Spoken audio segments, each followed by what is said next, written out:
Zeus created the world by defeating a titan and claiming the sky.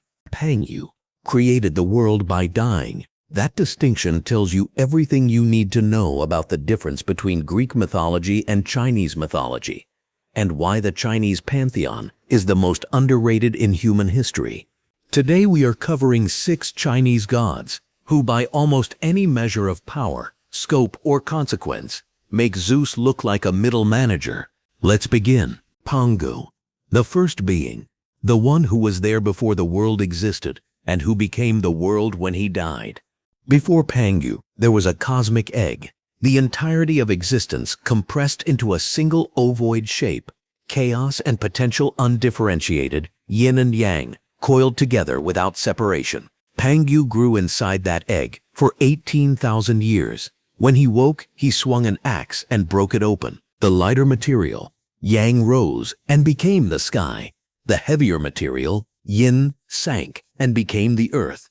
And Pangu stood between them, pushing the sky up with his hands and pressing the earth down with his feet, growing taller by 3 meters every day to keep them from collapsing back together. He did this for another 18,000 years.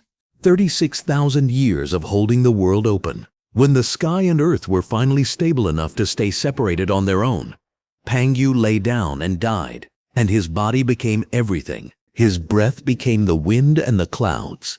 His left eye became the sun. His right eye became the moon. His voice became thunder. His blood became the rivers. His muscles became the fields. His bones became the mountains. His hair became the forests. His teeth became the minerals and metals in the earth. The parasites on his body, warmed by the wind, became the first human beings. Zeus won a war. Pangu became the sky you look at, the ground you walk on, the river you drink from, the sun that warms you, and the mountains you see on the horizon. He did not rule the world. He is the world. The comparison is not close. Nuwa, the mother of humanity, the repairer of heaven, after Pangu's death gave the world its structure. Nuwa arrived, a goddess with a human upper body and a serpent's tail, who looked at the new world and found it empty of people. She took yellow clay from the riverbank and began to shape it into human figures. Each figure she breathed life into became a person. She worked carefully at first, hand-forming each one. The people she crafted by hand became the nobles and rulers. Eventually, exhausted by the scale of the task, she dipped a rope in clay and swung it through the air so that drops of clay scattered across the landscape and became ordinary people. An origin myth that explains social hierarchy with a goddess's fatigue. But Nuwa's most important act is not the creation of humanity. It is the repair of heaven. A catastrophe came. The water god Gong, enraged after losing a battle with the fire god Zhurong, smashed his head against Mount Buju, one of the 4 pillars holding up the sky. The pillar shattered, the sky tilted, stars and the sun drifted from their correct positions. The earth cracked and flooded, fire spread, the world was breaking. Nuwa intervened. She gathered 5 colored stones, representing the 5 elemental forces of Chinese cosmology: wood, fire, earth, metal, water, melted them together, and used the fused material to patch the hole in the sky. She killed a giant tortoise and used its 4 legs as replacement pillars for the 4 corners of the world. She killed the black dragon that was flooding the land and used its body to block the floodwaters. She rebuilt the world from its damage. She patched the sky with colored stones, and some scholars have suggested that the rainbow is the visible evidence of Nuwa's repair, the place where the different colored stones meet, still visible from below. Zeus broke things.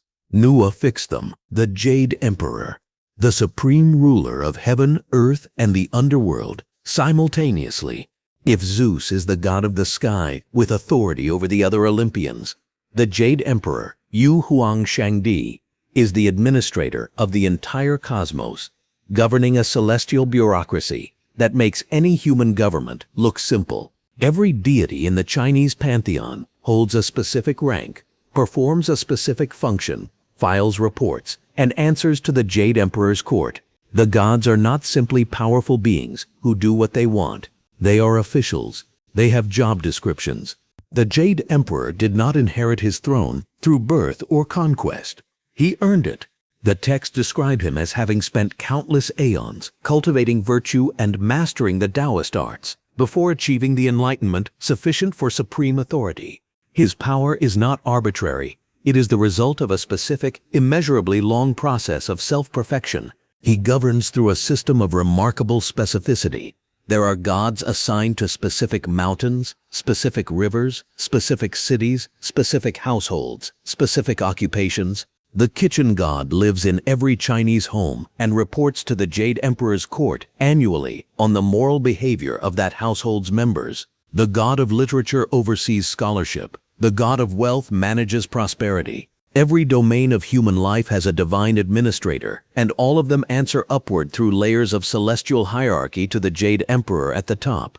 When the Monkey King Sun Wukong was causing chaos on earth and in heaven, we will get to him.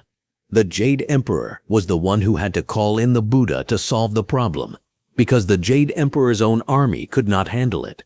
This is not a weakness. This is the appropriate response of a supreme administrator. You identify the problem, you assess what level of response it requires, and you escalate appropriately. The Jade Emperor knew exactly what Sun Wukong was. He knew that the celestial army was insufficient. He called the Buddha. Zeus would have tried to fight the Monkey King himself. That would have gone badly. Sun Wukong, the Monkey King, the most powerful being in Chinese mythology, who is not a primordial deity, and possibly the most entertaining character in world mythology. Sun Wukong was born from a stone egg that had been absorbing the energies of heaven and earth for an indeterminate cosmic age. He emerged as a monkey, discovered a waterfall that hid a beautiful cavern behind it, became the king of all the monkeys by being the first to leap through the waterfall, and then decided he needed to become immortal. He traveled to find a Taoist master, Patriarch Subodhi, and studied under him for decades, learning the 72 transformations, the ability to change into any of 72 different forms, animal, object, or human.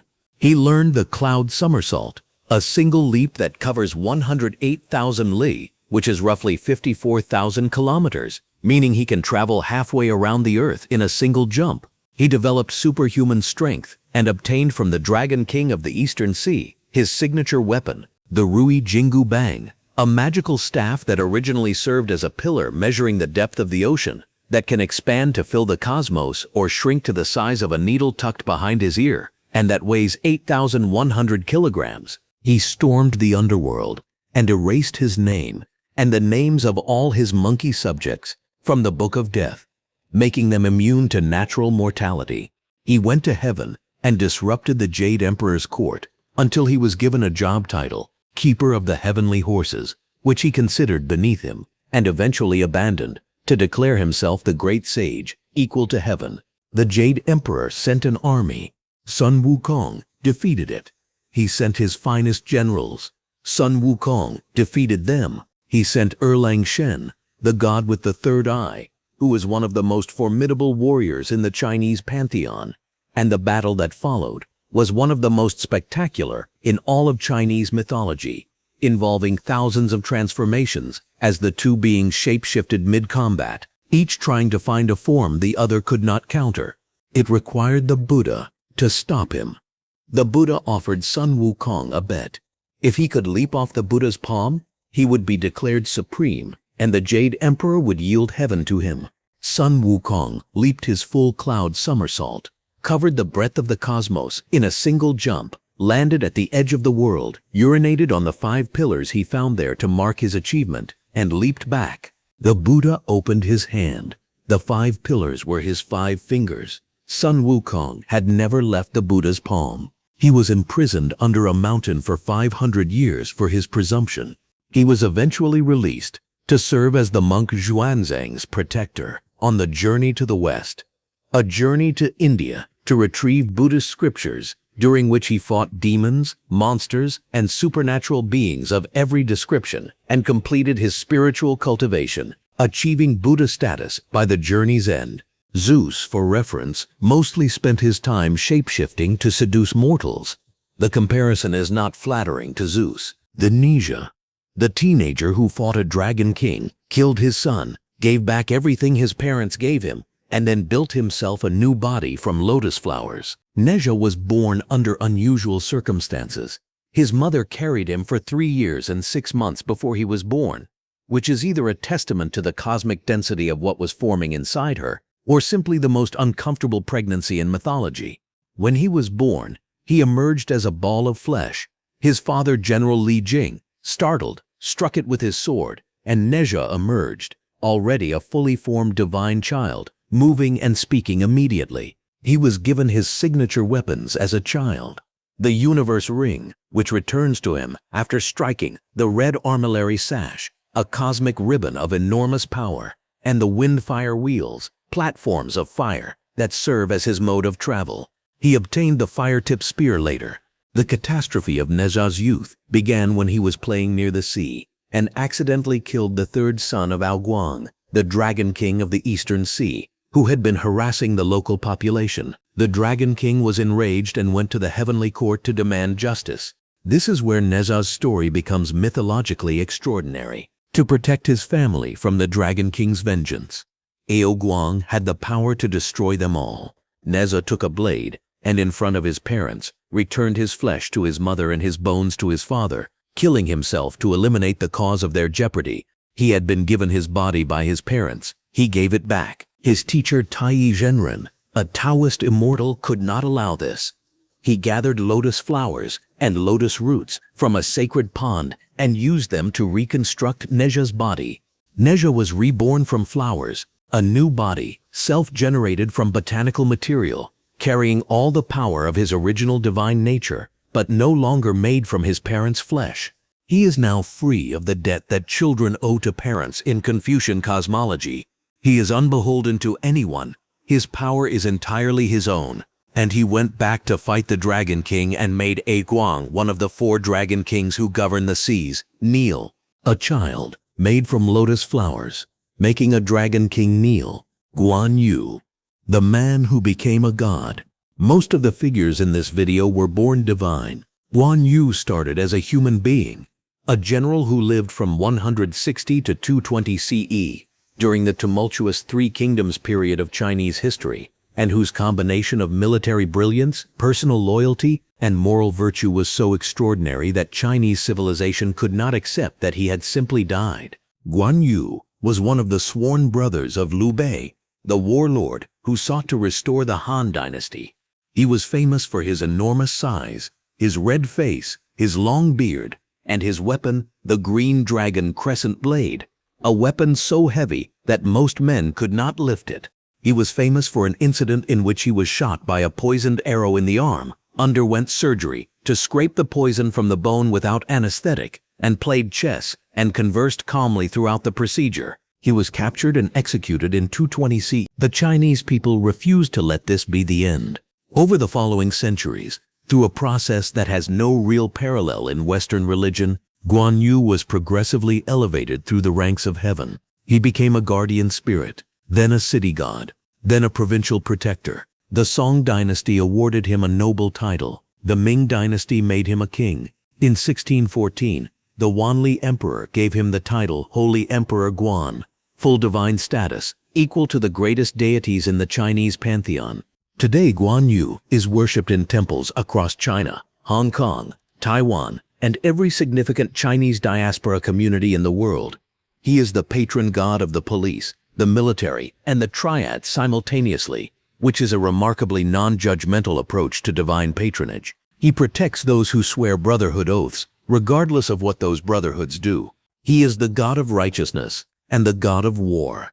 He is also the most recently elevated member of the Chinese pantheon. He earned his divinity the way a soldier earns his rank, through conduct over time, observed and evaluated by the civilization that needed him to be more than human. 6 Chinese gods: Pangu, who is the world itself; Nua, who repaired the sky with colored stones, and whose repairs are visible as the rainbow; the Jade Emperor, who administers the entire cosmos through a celestial bureaucracy of perfect precision; Sun Wukong, who defeated the armies of heaven, required the Buddha's personal intervention to stop, and achieved Buddhahood; Nezha, who killed himself to protect his parents, rebuilt himself from lotus flowers and made a dragon king kneel. And Guan Yu, who was so extraordinary as a human being that a civilization made him a god. Zeus threw lightning bolts and turned into a swan. The comparison does not favor him.